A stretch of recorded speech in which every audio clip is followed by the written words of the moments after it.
Fire signs, tignan po natin kung ano ang mensahe para sa iyo ngayong araw na ito. Keep in mind po na ito ay general reading lamang, so hindi po lahat ay makaka-relate, so be open-minded.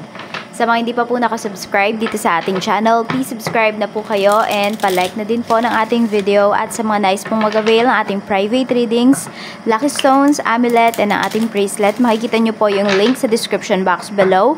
Tarot Intentions by Aliana Reyes. Tignan natin ano po ang mensahe para sa iyo ngayong araw. So we have Judgment, pero ito pwedeng may mga unfinished business kayo, may mga unfinished kayo na ginawa kahapon, so pwedeng itutuloy nyo po yan ngayon. Meron din dito, pwedeng nagdududa kayo sa mga decisions na ginawa ninyo from past. So, parang may mga bagay na gumugulo po sa inyong isipan ngayon, tapos maiisip mo, tama kaya yung ginawa kong decision? Saan kaya ako nagkamali? We have King of Swords, but in reverse kasi siya. Okay, merong tao dito na gusto kang kontrolin, but this person is pwedeng hindi nakikipag-usap sa'yo. Or kung makipag-usap man sa'yo, ang cold ng dating ng tao na to. Or maybe ikaw to, fire signs, nagiging cold ka na towards other people because ayaw mo nang masaktan. Meron tayo ditong 3 of Cups. May invitation dito para sa'yo. Kaya lang kasi, pwedeng may mag-invite sa'yo. Okay? Pero hindi siya directly sa'yo sinabi. Ayun po, baka wala ka sa bahay, or pwedeng isang family members mo yung kinausap ng tao na to, na yun, in-invite ka nga, yun, pasabihin na lang sa'yo, ganyan. Tignan natin kung ano pa ang mensahe for you. We have Knight of Swords. Okay, so parang mapipilitan lang yung iba sa inyo. Hindi ko alam kung napilitan lang ba yung taong to na imbitahin ka, or mapipilitan ka lang na umattend dito. Ayan po. So, pwedeng, yung iba naman sa inyo, pwedeng pupuntahan nyo talaga. Siguro, hindi lang kayo nag-meet nung tao na to. Kaya, hindi niya directly nasabi sa'yo yung mga dapat niyang sabihin, or kung invite ka man niya, hindi ka niya directly na-invite. So, parang nakalimutan niya. Kung nagkausap naman kayo nito, ayun, nakalimutan niya yung sasabihin niya sa'yo. Di ba may mga ganyan? Minsan, kinausap mo yung isang tao, pero nakalimutan mo yung talagang pakay mo sa kanya. So, tingnan natin kung ano pa ang mensahe para sa'yo. Spirit Guide, mensahe pa po natin kay Fire Signs, Aries, Leo, Sagittarius. Tingnan natin ano po Spirit Guide ang mensahe. Mayroon tayo ditong key, meron tayo ditong childhood home, may uuwi yata dito sa bahay. I mean, sa pwedeng lumang bahay ninyo or nung bahay ng parents ninyo. So, we have back. So, may gift talaga dito na paparating. So, pwedeng merong magse-celebrate ng anniversary. Pwedeng ito naman po ay kaibigan, o kaya naman ito po ay family members, could be some of you relatives ninyo. Yan, baka may celebration talaga dito sa bahay. Oo. So, tingnan natin. Or meron dito, papagawa nyo yung bahay nyo, paparenovate niyo. Parang yan, isa sa mga goal ninyo ngayong taon. Tingnan natin. So, alam niyo yung nakikita ko kasi sa inyo, fire signs, iaangat niyo yung status ng life niyo dyan sa lugar ninyo. Tingnan natin kung ano po ang mensahe para sa'yo. Or could be extension to. May nagpapagawa yata dito ng kitchen. Medyo mainit kasi yung pakiramdam. So, pwedeng, ngayon nga po, yung kitchen ninyo, pwedeng yan ay pinapaayos. Tingnan natin. So, meron dito, uwi na kayo kunwari, uwi kayo ng province, or ng dating bahay nga ninyo, na pwedeng meron na kayong sasakyan. You know, yung parang may pagmamalaki na kayo sa kanila. Yung tipong hindi naman na kayo titignan ng napakababa. Tingnan natin kung ano pa yung mensahe para sa'yo. Pagdating naman sa trabaho, kamusta po ang trabaho? Meron tayo ditong strength. Okay, pagdating din dito sa trabaho ninyo po, ay pwedeng mayroon na nakikiusap sa inyo. Kaya lang kasi nakikita ko sa'yo, fire signs, is kung ano man yung favor na hinihingi ng mga katrabaho mo dito, is pwedeng tatanggihan mo na sila. So, nandun yung urge na tulungan mo sila, pero nandun din yung urge na mas tulungan mo yung sarili mo. Pwedeng parehas naman kayo ng katrabaho mo na maraming gagawin, pero yun, nakikita niya lang kasi is yung paghihirap niya. Okay, nakikita lang niya is yung pagod niya. Kaya pwedeng tatanggi ka na dito. Ayan, no, 'di ba? May choice ka naman daw, sabi ni Universe. Kasi nga, pwedeng hindi mo matatapos yung trabaho mo, kakatulong mo sa kanila, kakahingi nila ng favor sa'yo. Tapos, may mga offers din sa'yo dito. Ayan, meron talagang sinasabi dito sa universe na medyo nahihirapan kayo sa mga decisions na gagawin or ginagawa po ninyo. So, pwedeng sabihin natin, last time, buo na yung decision ninyo. Ngayon, pwedeng nagbabago na naman po. Pwedeng ito ay pagdating sa trabaho. For example, nung last time is kayo po ay, or last month, no, sabihin natin, or last year, nag-iisip kayo na, alis na ako dito sa trabaho, final na yon. Pero ngayon, pwedeng nagbabago na naman po yung isipan ninyo.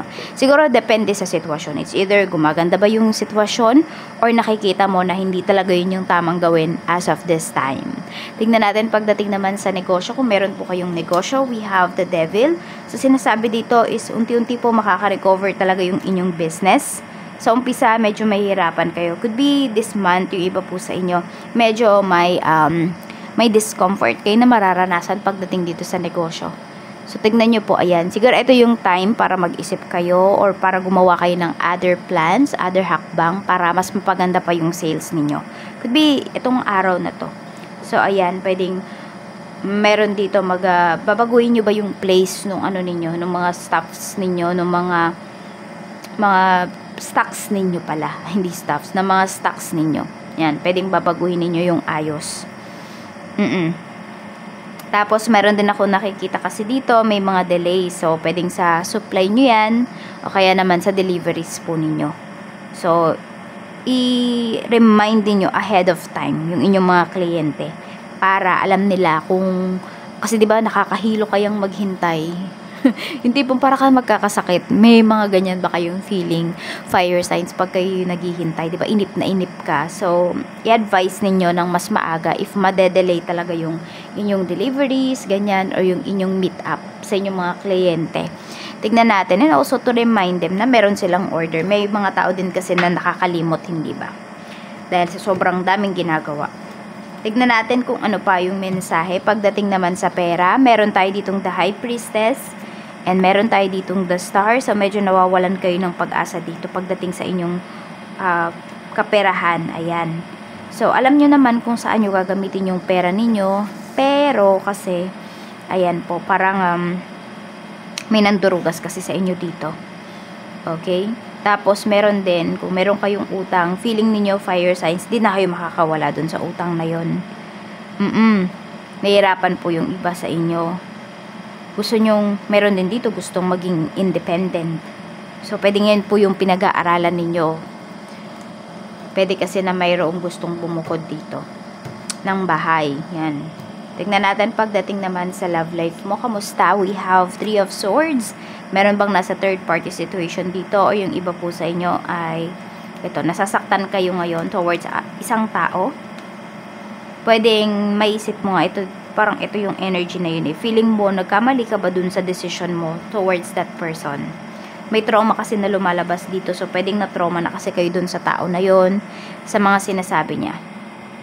Ayan. Okay.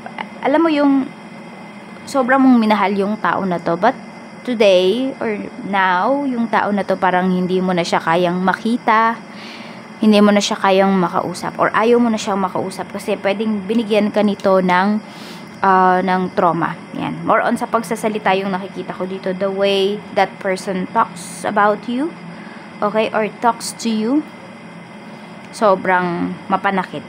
Ayan. Meron tayo dito family conflict kasi na lumalabas. So, pwedeng meron dito ay hiwalay kayo sa asawa. O kaya naman nasa malayo kasi kayo, hindi yun naiintindihan ng asawa mo. Yung mga sacrifices mo, hindi niya naiintindihan. Okay? Siguro, ang lagi niya lang sinasabi sa'yo is umuwi ka na, ganun. So, meron kayo ditong hindi pagkakaunawaan. Tingnan natin ano pa po ang mensahe, spirit guide, mensahe pa po natin. Meron tayo ditong I can't take it anymore. So, nanggagaling yung energy na to sa inyo. Pwedeng kayo na yung bibitaw dito. Kahit saan man po yung aspect ng life ninyo. For some of you, pwedeng wala naman kayong love life. Love life, yan po ay pagdating sa inyong trabaho. So, talagang hindi na kaya. Hindi na kayang magtiis pa. So, tignan po natin. Ito yung mga lucky numbers mo. Channeled lang po ito. So, isulat nyo na lamang po. We have number 23, 33, number 5, we have number 1, number 35, 43, and we have number 29. Ayan po yung iyong lucky numbers. Okay, nasira yung card natin, nagdikit-dikit siya. Ayan. So, ayan, baka yung mga, ayan o, nagdikit-dikit siya. Yung bahay po ninyo, could be paint. Ayan, baka may paint kayo sa bahay, or nadikitan kayo ng paint ngayon. Kasi diba, pwedeng may nagpaparenovate nga ng bahay dito. So, ayan po, maraming salamat po sa walang sawang pagsuporta ninyo dito sa aking channel. Mag-iingat po kayo always, and more blessings to come.